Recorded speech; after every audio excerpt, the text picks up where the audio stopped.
پہلے تو میں نے مسلمانوں کے اخلاق سنے تھے، اب تو میں نے دیکھ بھی لیے. پر یہ بتا جب 12,000 آیا تھا جان کیوں نہیں چھڑائی؟ تو حضرت چارہ کاٹتے کاٹتے رو پڑے. فرمانے لگے تو نہیں نہ جانتا یہ بیٹیاں سانجھی ہوتی ہیں، پتہ نہیں نا.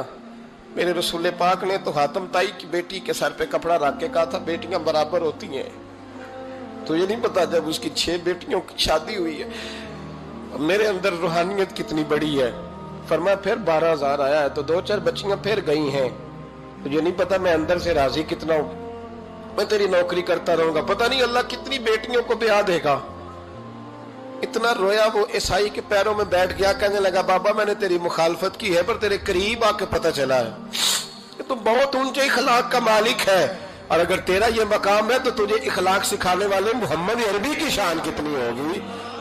ظالم کی بولیے جاتے نہیں لوگ جھوٹے گواہ بن کے. وکیل صاحب کو نہیں پتا ہوتا کہ یہ بندہ مجرم ہے جو میرے پاس آیا. کیا مجرموں کے وکیل نہیں ہوتے؟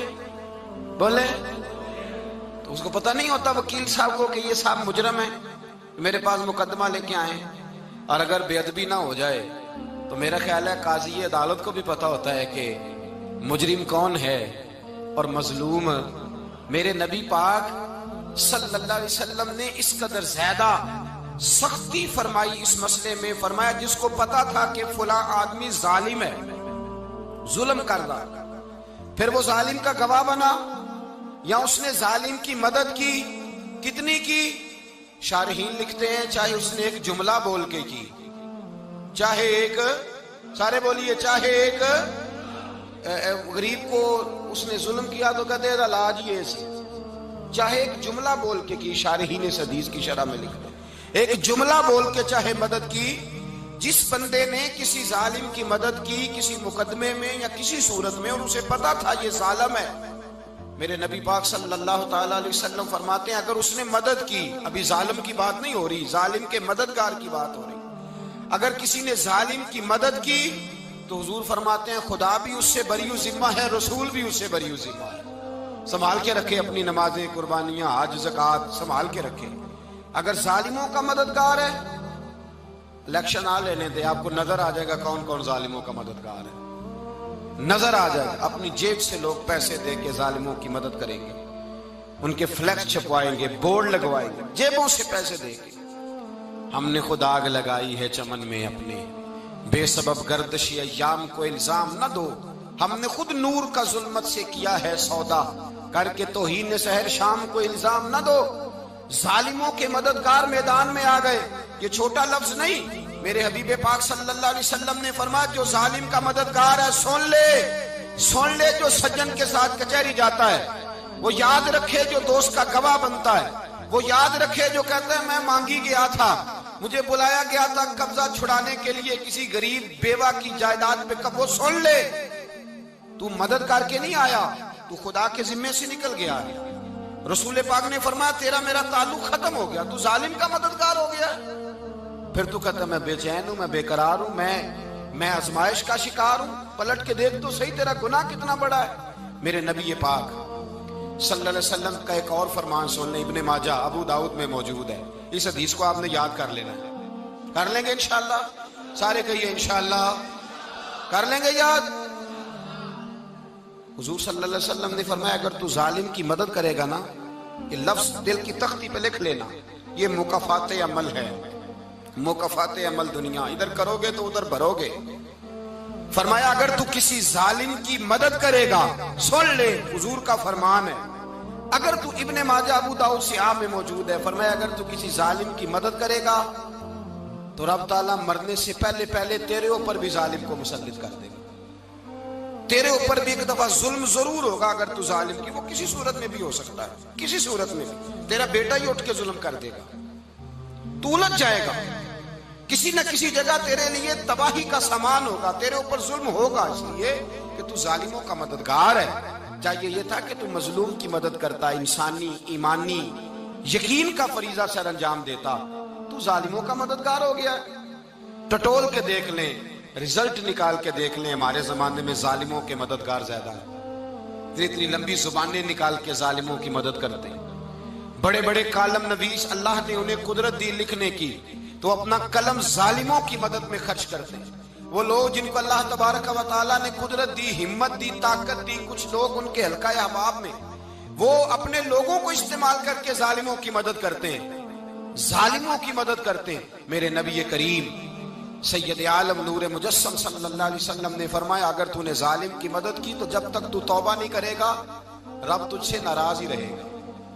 اللہ تجھ سے، او بھائی جس سے رب بھی ناراض ہو گیا، نہ کھانا نہ پینا نہ سونا نہ جاگنا نہ نیند، پھر تیری ہر چیز تیرے لیے آزمائش ہو جائے گی، پھر تیرا سایہ بھی تیرے لیے خوف کا سامان بنے گا، پھر زندگی جیتی جاگتی لاش بن جائے گی، تو اپنے کندھوں پر اپنی میت اٹھائے پھرے گا جب تو ظالم کا مددگار ہوگا۔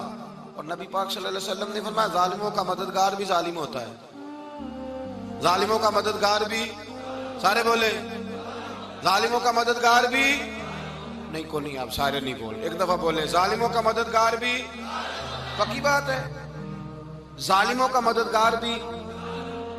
اللہ اکبر، جس کا یارانہ ہو، جس کا دوستانہ ہو، جو کہے میں نے نا اس کو اوکھے ویلے کے لیے ظالم کو یاد رکھا ہوا ہے۔ کبھی مشکل میں رکھے نہیں ہوئے لوگوں نے ظالم دوست، کہتے میں نے رکھے ہوئے ہیں، بلکہ ہمارے دیہات میں تو کہتے ہیں میں نے بازو بنائے ہوئے ہیں۔ کس کو بازو بنا لیا؟ ظالم بھی کبھی بازو ہوتا ہے، جو ظلم کی تلوار لیے میدان میں کھڑا ہے۔ قارون، حامان، فرعون، نمرود کا حال نہیں لوگوں نے دیکھا؟ اپنے زمانے میں آپ نے کتنے لوگ نہیں دیکھے جن کے سائے سے، آواز سے لوگ کانپتے تھے؟ پھر پولیس کی گاڑیوں میں وہ اس طرح مردہ پڑے کہ دنیا نے تماشا دیکھا ان کا۔ یہ رنگ ہم نے دیکھے نہیں اپنے آنکھوں سے۔ فرمایا ظالم کا مددگار بھی، جو کار میں بٹھا کے لے کے گیا وہ بھی ظالم، جس نے چائے پلائی وہ بھی، جس شخص نے کھانا کھلایا وہ بھی، جو کچہری تک ساتھ گیا وہ بھی، جس نے فلیکس کے نیچے، بڑے شرابی کے نیچے چھوٹی اپنی فوٹو لگائی وہ بھی، جو ووٹ کی پرچی ڈالنے گیا وہ بھی۔ کہہ دینا باہر نکل کے کہ حضرت صاحب نے سیاسی تقریر کی ہے، کہہ دینا، پر بات تو سچی ہے نا۔ خو کرے ہم تو سے تھوڑا سا گلا بھی سن لے، خو کرے ہم تو سے تھوڑا سا بھی گلا۔ امام مالک کے پاس ایک بندہ آیا، اس نے کہا حضور میں درزی ہوں، ایک ظالم بادشاہ مجھ سے کپڑے سلواتا ہے، میں تو ظالموں کا مددگار نہیں نا۔ ایک ظالم بادشاہ مجھ سے، حضور میں تو مددگار نہیں نا ظالموں کا، جو فرمایا ظالموں کا مددگار بھی ظالم ہوتا ہے، تو کپڑے لے کے آتا ہے میں سی کے دے دیتا ہوں، ذمہ داری نہیں۔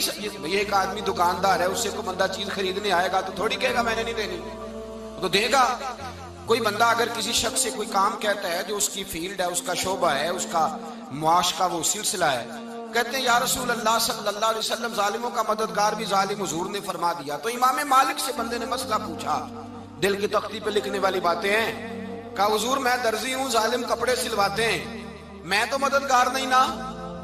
امام صاحب کہنے لگے نہیں، مددگار تو وہ ہوگا جو تجھے سوئی دھاگا فراہم کرے گا، تو پورے کپڑے سی کے دیتا ہے، تو خود بہت بڑا ظالم ہے، تو پورے سوٹ سی کے دیتا ہے، تو بہت بڑا ظالم خود ہے۔ مددگار تو وہ ہوگا جو تجھے دھاگا دے گا، جو تجھے بٹن دے گا، جو تجھے نلکی دے گا، جو ظالم سے اتنی نفرت ظلم کر کے بندہ ہے۔ یہاں تو ہمارے زمانے میں ہیرو بن جاتے ہیں لوگ، ظالم ہیرو ہے، لوگ اس سے ڈرتے پھرتے ہیں، گھومتے پھرتے ہیں، اور بہت سارے کم مزاج لوگ اس کے پیچھے ہاتھ باندھ کے پھرتے ہیں۔ ظالموں کی مدد کرنا، ظالموں کے ساتھ رہنا، یہ ظلم ہے، ظلم، یہ زیادتی ہے۔ میرے نبی پاک صلی اللہ تعالی علیہ وآلہ وسلم نے ارشاد فرمایا، یاد رکھو رب فرماتا ہے میں مظلوم کی مدد ضرور کروں گا، چاہے جلدی کروں چاہے دیر سے کروں، میں مظلوم کی مدد۔ اور حضور صلی اللہ علیہ وسلم نے فرمایا ہے، حضرت معاذ بن جبل کہتے ہیں حضور نے مجھے یمن کا گورنر بنایا، جب میں جانے لگا نا تو حضور نے بڑی نصیحتیں کی، بخاری میں موجود ہے، فرماتے ہیں جب میں پلٹنے لگا تو میرے رسول نے فرمایا معاذ ایک منٹ ٹھہر جا، ایک بات میری یاد رکھنا، اس کو نہ بھولنا۔ کہا حضور کیا؟ فرمایا دیکھنا کسی پہ ظلم نہ کر بیٹھنا، کہیں تجھ سے زیادتی نہ ہو جائے۔ محبوبہ پھر حضور نے فرمایا سن میرے معاذ، میں تجھے گورنر بنا رہا ہوں، زیادتی نہ کر بیٹھنا۔ یا رسول اللہ صلی اللہ علیہ وسلم کیا ہوتا ہے؟ تو میرے کریم نے فرمایا جب مظلوم دعا کے لیے ہاتھ اٹھاتا ہے تو عرش کا مالک کہتا ہے فرشتوں پیچھے ہٹ جاؤ، عرش کا مالک کہتا ہے فرشتوں پیچھے ہٹ جاؤ۔